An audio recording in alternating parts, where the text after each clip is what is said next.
Hi hello నమస్తే, నేను మీ కౌశిక్. చాలామందికి 6-7 లోన్స్ ఉంటాయి.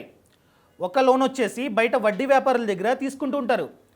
₹3 వడ్డీ, ₹2 వడ్డీ ఈ విధంగా తీసుకుంటూ ఉంటారు. ఇంకొక లోన్ వచ్చేసి చుట్టాల్లో రూపాయి ₹2 వడ్డీకి తెచ్చుకుంటూ ఉంటారు. అదేవిధంగా personal loan, bike loan, car loan, credit card bills ఈ విధంగా చాలా ఉంటాయి.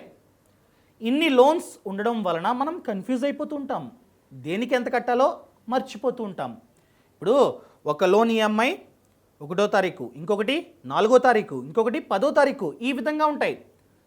సో బాగా మనమైతే కన్ఫ్యూజ్ అయిపోతూ ఉంటాం. ఒక్కొక్కసారి ఈఎంఐస్ని మిస్ చేస్తూ ఉంటాం. అలా కట్టడం మర్చిపోయినట్లయితే మన యొక్క సిబిల్ స్కోర్ డౌన్ అయిపోతూ ఉంటుంది. ఇప్పుడు మనం కనుక బయట వడ్డీకి తెచ్చుకున్నాం అనుకోండి, ₹3కి తెచ్చుకున్నట్లయితే ₹3 అంటే 36%, రూపాయి వడ్డీ అంటే 12%, ₹3 అంటే 36%. చూడండి. సో ఈ విధంగా చాలామంది వడ్డీ వ్యాపారుల దగ్గర తీసుకొని ఎక్కువ వడ్డీ కడుతూ ఉన్నారు అండ్ చాలా ఈఎంఐస్ ఉండడం వలన కన్ఫ్యూజ్ అయిపోతున్నారని చెప్పి బ్యాంకులు ఒక కొత్త లోన్తో ముందుకు వచ్చాయి. దాని పేరు డెట్ కన్సాలిడేషన్ లోన్. అనగా ఈ అప్పులను ఏమేమైతే అప్పులు ఉన్నాయో 3-4, కొందరికి 3-4 లోన్స్ ఉంటాయి, కొందరికి 6-7 లోన్స్ కూడా ఉంటాయి. ఈ అన్ని లోన్స్ని క్లియర్ చేయడానికి ఒక పెద్ద అప్పుని ఇస్తూ ఉన్నాయి బ్యాంక్స్. ఈ పెద్ద అమౌంట్తో ఈ లోన్స్ని క్లియర్ చేసి మనకంటూ ఒకే ఈఎంఐని మెయింటైన్ చేసుకోవచ్చు అన్నమాట. అర్థమైందా? ఇప్పుడు 5 లోన్స్ ఉన్నాయి, 5 ఈఎంఐస్ మనం కనుక బయట తీసుకున్నట్లయితే వాళ్ళకి ప్రతి నెల ఇంత వడ్డీ అని కడుతూ ఉండాలి, అవునా? దాంతోపాటు బ్యాంకులకి ఈఎంఐ కడుతూ ఉండాలి, ఆటోమేటిక్గా కట్ అయిపోతూ ఉంటాయి. మనం కనుక బ్యాంక్ వెళ్ళి ఒకే లోన్ తీసుకున్నట్లయితే ఆ లోన్తో అన్ని లోన్స్ని క్లియర్ చేసినట్లయితే ఒకే ఈఎంఐ 10వ తారీఖు లేకపోతే 2వ తారీఖు మనకంటూ క్లారిటీ ఉంటుంది, ఒకే లోన్ కాబట్టి. సో ఈ విధంగా బ్యాంకులు అయితే డెట్ కన్సాలిడేషన్ లోన్ అయితే ఆఫర్ చేస్తూ ఉన్నాయి. ఇది nothing but personal loan. So personal loan ఏ విధంగా తీసుకుంటామో అదే విధంగా ఈ లోన్ కూడా తీసుకోవచ్చు. మనకంటూ సిబిల్ స్కోర్ ఎక్కువ ఉండాలి, దాంతోపాటు మనకంటూ ఆ జాబ్లో జీతం కాస్త ఎక్కువ ఉండాలి. అప్పుడు మాత్రమే ఈ లోన్ని మనం తీసుకోవచ్చు. మనకంటూ 25,000, 20,000 ఈ విధంగా సాలరీ ఉంటే మనకి ఈ లోన్ లభిస్తూ ఉంటుంది. దాంతోపాటు సిబిల్ స్కోర్ ఎక్కువ ఉండాలి. కొందరు అడగొచ్చు, నాకు జాబ్ లేదండి, నాకంటూ కంపెనీ ఉంది, నేను సెల్ఫ్ ఎంప్లాయిడ్, వస్తుందా అంటే వస్తుంది. కానీ మన యొక్క బ్యాలెన్స్ షీట్, లాస్ట్ 2 ఇయర్స్ యొక్క బ్యాలెన్స్ షీట్ని చూపించాలి. దాంతోపాటు లాస్ట్ 2 ఇయర్స్ యొక్క ఐటీ రిటర్న్స్ని కూడా చూపించాలి. అప్పుడు ఈ లోన్ అయితే మనకు వస్తుంది. సో ఎవరికైతే సెల్ఫ్ ఎంప్లాయిడో, ఎవరికైతే జాబ్ ఉందో అలాంటి వాళ్ళకి ఈ లోన్ వస్తుంది, క్లియర్ చేసుకుంటారు. కానీ కొందరు ఉంటారు చిన్న వ్యాపారాలు, కొబ్బరికాయల వ్యాపారం, ఆ వ్యాపారం, ఈ వ్యాపారం అని చెప్పి చేసుకుంటుంటారు. అలాంటి వాళ్ళకి ఈ లోన్ రాదు. కానీ అలాంటి వాళ్ళు ఈ ప్రాబ్లం అంటే చాలా లోన్స్ నుంచి ఏ విధంగా బయటపడాలంటే కొన్ని ప్రైవేట్ బ్యాంక్స్ ఉన్నాయి. వాళ్ళు ఏం చేస్తారంటే మన యొక్క చిన్న వ్యాపారాన్ని చూసి, అంటే వాళ్ళు వస్తారు చూసుకుంటారు. నార్మల్ బ్యాంక్స్ అయితే ఇవ్వవు, లైక్ ఎస్బీఐ, హెచ్డిఎఫ్సి ఇలాంటి వాటిల్లో కష్టం చిన్న వ్యాపారాలకి. సో ప్రైవేట్ బ్యాంక్స్ అయితే ఇస్తాయి, కాకపోతే వడ్డీ చాలా ఎక్కువ. సో వాళ్ళు వచ్చి చూసుకొని మనకైతే ఈ లోన్ని ఇస్తారు. ఆ లోన్తో ఇప్పుడు ఏమేమైతే చిన్న లోన్స్ ఉన్నాయో వాటిని క్లియర్ చేసుకోవచ్చు.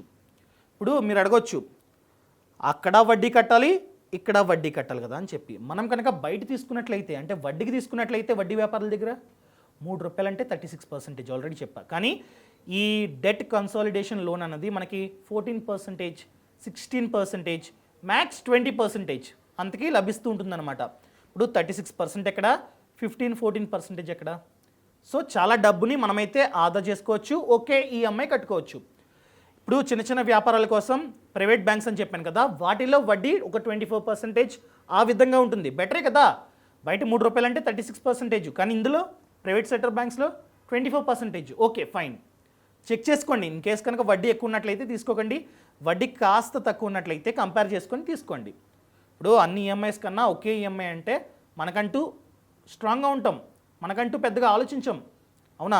సో అది కూడా వన్ ఆఫ్ ద పాయింట్. ఇంకా లాస్ట్ వన్, నాకు చిన్న వ్యాపారాలు కూడా లేవు, నేను రైతుని, నాకు చాలా తక్కువ ఆదాయం వస్తుంది, నాకు చూపించుకోవడానికి ఐటీ రిటర్న్స్ ఏం లేవు, ఎలా అని చెప్పి. రైతులకు కూడా ఇలాంటి ప్రాబ్లమ్స్ ఉంటాయి. వాళ్ళు పాపం వాళ్ళ విలేజ్లో వీళ్ళ దగ్గర చాలామంది దగ్గర తీసుకుని ఉంటారు. ఆ వడ్డీ కట్టలేక ఇబ్బంది పడుతూ ఉంటారు కదా. అలాంటి వాళ్ళు ఏం చేయొచ్చు అంటే, ఒకవేళ మీకంటూ సొంత ఇల్లు ఉన్నట్లయితే మీ ఇంటిని తనఖా చేసి అంటే మార్ట్గేజ్ లోన్ తీసుకోవచ్చు అనమాట. సో బ్యాంక్ వెళ్ళి నాకు మార్ట్గేజ్ లోన్ కావాలంటే రైతులకు కూడా ఈ లోన్ వస్తుంది. ఎందుకంటే మన ఇంటిని తాకట్టు పెట్టి తీసుకుంటూ ఉన్నాం. ఈ విధంగా మన ఇంటిని తాకట్టు పెట్టి మార్ట్గేజ్ లోన్ తీసుకొని ఉన్న లోన్స్ని క్లియర్ చేసుకోవచ్చు. మనకి మార్ట్గేజ్ లోన్ ఒక 15%, 20% ఆ వడ్డీలో లభిస్తూ ఉంటుందన్నమాట.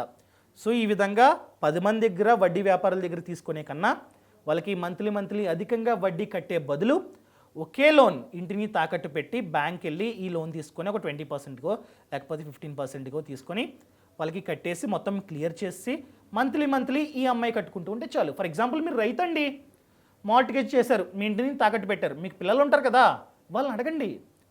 లేకపోతే ఇన్ కేస్ మీరే కనుక పిల్లలైతే ఖచ్చితంగా మీ పేరెంట్స్కి హెల్ప్ చేయండి. వాళ్ళు పాపం విలేజ్లో ఇబ్బంది పడుతూ ఉంటారు, పాపం వడ్డీ వాళ్ళు అడుగుతుంటారనమాట. అరే బాబు తీసుకున్నావు కదా లోన్ ఇవ్వు, వడ్డీ కట్టు, అంత అప్పు తీసుకున్నావు, కట్టలేనప్పుడు ఎందుకు తీసుకున్నావు అని చెప్పి వాళ్ళని తిడుతూ ఉంటారు మీ పేరెంట్స్ని. సో అలాంటి వాళ్ళకి మీరు ఇంటిని తాకట్టు పెట్టించి మార్ట్గేజ్ లోన్ ఇప్పించి ఈఎంఐస్ కడుతూ ఉండండి. అలా కట్టినట్లయితే వాళ్ళు అప్పుల నుంచి బయటపడతారనమాట, పెద్దగా టెన్షన్స్ అయితే ఉండవు. సో ఈ విధంగా మీరు రైతు అయినా కూడా మార్ట్గేజ్ లోన్ తీసుకోవచ్చు. మార్ట్గేజ్ లోన్ అంటే మీ ఆస్తిని తనఖా చేసి, ఇల్లే కాదు పొలాలు, ఆస్తి, స్థలం వీటిని తనఖా చేసి లోన్ తీసుకొని ఆ లోన్తో ఉన్న చిన్న అప్పులను క్లియర్ చేసుకొని ఓకే ఈఎంఐని మెయింటైన్ చేయండి. మీరు ఫార్మర్ కాబట్టి మీరు కావాలంటే ఇయర్లీ వన్స్ అంటే సంవత్సరానికి ఒకసారి కూడా ఈఎంఐ కట్టుకోవచ్చు కావాలంటే. ఈ విధంగా చేసుకోండి, ఇదన్నమాట మ్యాటర్. ఈ విధంగా లోన్స్ గురించి, ఇన్వెస్ట్మెంట్స్ గురించి మీకు మరింత ఇన్ఫర్మేషన్ కావాలంటే ఫినాన్షియల్ ఫ్రీడమ్ యాప్ని డౌన్లోడ్ చేసుకోండి. యాప్ లింక్ అన్నది కింద డిస్క్రిప్షన్లో ఉంది. సో యాప్లో చూసుకున్నట్లయితే 700 కన్నా ఎక్కువే కోర్సులు ఉన్నాయి. ప్రతి ఒక్క దాని గురించి కోర్సు ఉంది. For example personal loan, home loan, car loan, PPF, mutual funds, stock market, ఈ విధంగా చాలా కోర్సెస్ ఉన్నాయి. ఖచ్చితంగా యాప్ని డౌన్లోడ్ చేసుకోండి. అదేవిధంగా బిజినెస్, ఎవరైతే వ్యాపారాల్లో సక్సెస్ అయ్యారో అలాంటి వాళ్ళు చెప్తూ ఉంటారనమాట, అలాంటి వాళ్ళే A to Z నేర్పిస్తూ ఉంటారు. సో ఖచ్చితంగా యాప్ని అయితే డౌన్లోడ్ చేసుకోండి. యాప్ లింక్ కింద డిస్క్రిప్షన్లో ఉంది. Thank you so much. Thanks for watching. జై హింద్.